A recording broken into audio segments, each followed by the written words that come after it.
Well, hi, I'm Jay Arthur, author of Lean Six Sigma Demystified and QI Macros.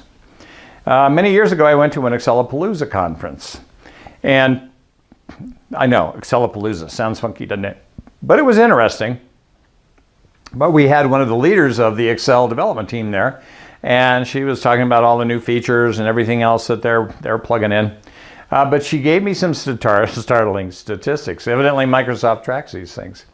Less than 5% of Excel spreadsheets have a formula in them. What? That's one of the secret powers of Microsoft Excel, right? Is a formula. So you can add, subtract, multiply, divide, do things like that. And in the QI macros, I use those so extensively to create control chart formulas and everything else. I don't even get a second thought, but obviously a lot of people do.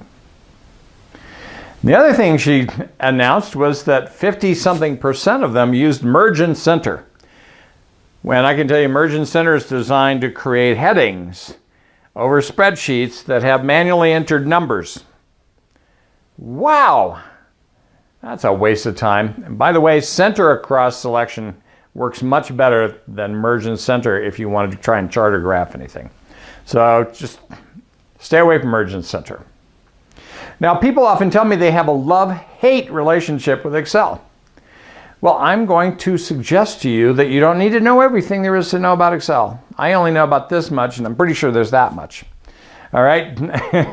But I know a lot of good things.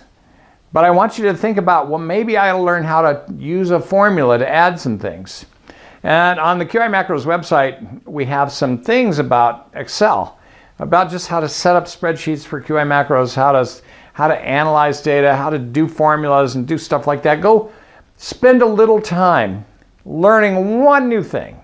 Go to YouTube, learn one new thing about how to use Excel. And I'm guaranteeing you, over time, you add little, and you'll be a superstar. At least compared to everybody around you, right? Because they're still using Merge and Center and entering numbers into a spreadsheet. If you're just going to do that, oh my gosh, just use Google Sheets. You don't need Excel. All right, so that's my improvement insight for this week. Let's learn how to use the tools that we have even more effectively than we do now. Let's go out and improve something this week.